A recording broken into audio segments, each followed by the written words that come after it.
I've got a question for you. What do you think is the best productive hack? Is it the Pomodoro technique, the 80-20 rule, waking up early in the morning?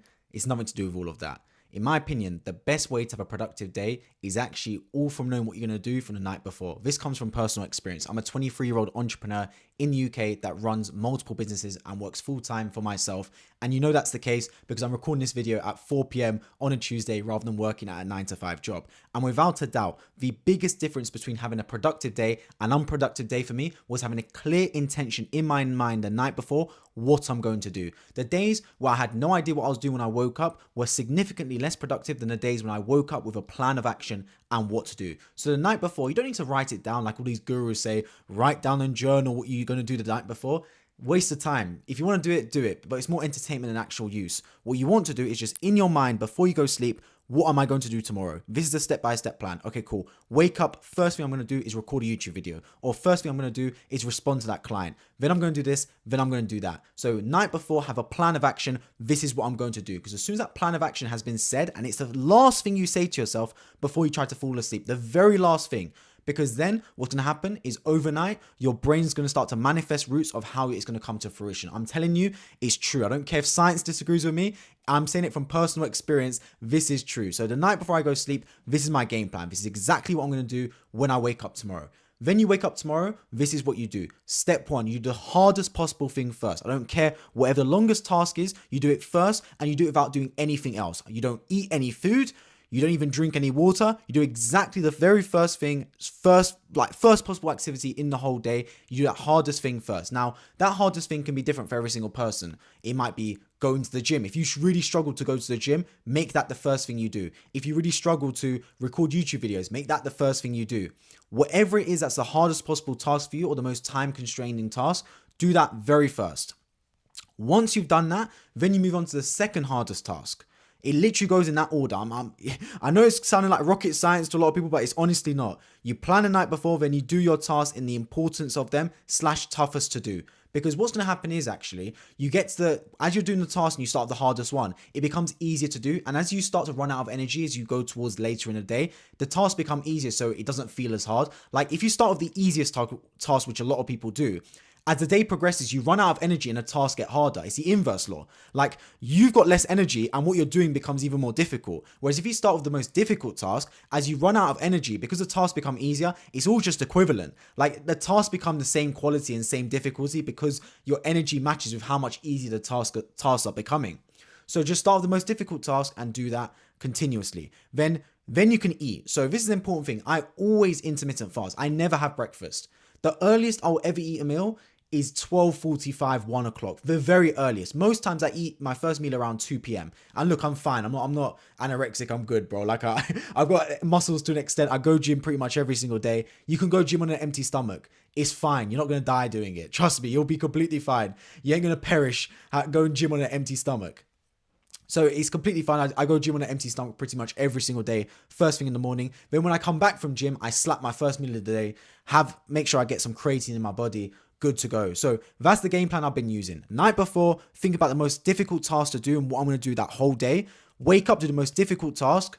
Then do the second most difficult task, depending on how long difficult task took. Then hit gym. Then eat my first meal of the day. Relax for a little bit. Like people say you can't relax. Of course you can relax. I eat my food while watching YouTube, watching Netflix, you name it, watching whatever I want to watch. Then I start to take meetings. So I never do meetings first thing in the morning.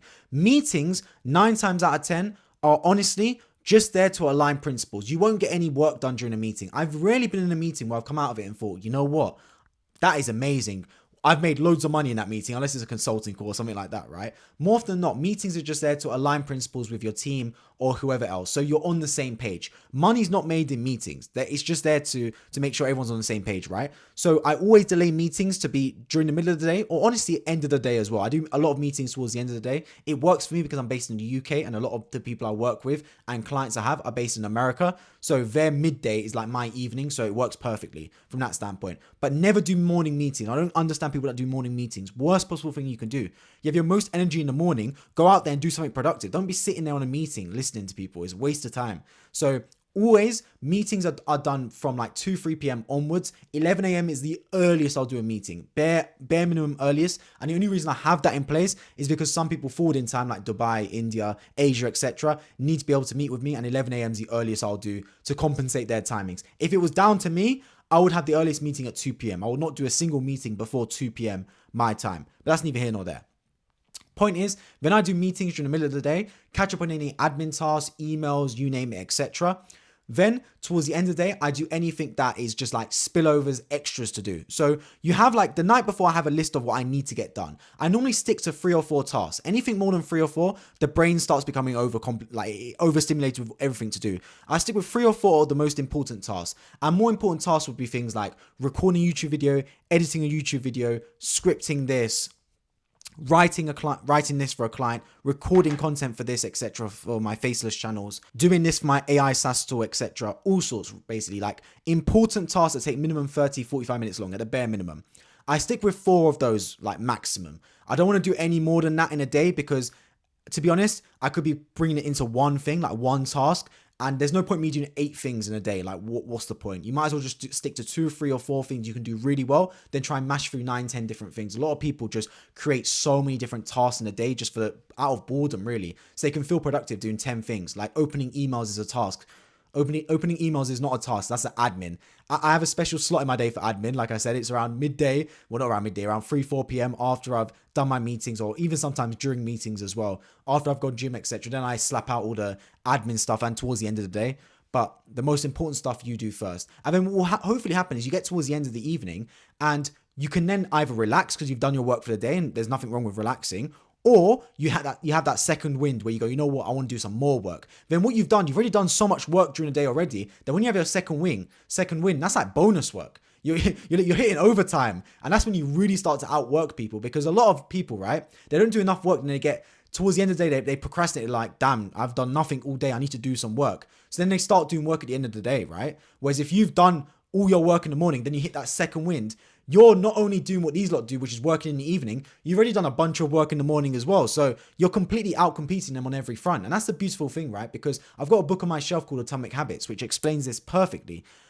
When you work 10% extra every day, you won't see that in the first week or in the first month. But over a year, that's a big difference. And over a decade, that's a humongous difference. So if you work 3 hours more than people around you, right? The first week, very little difference will be noticed.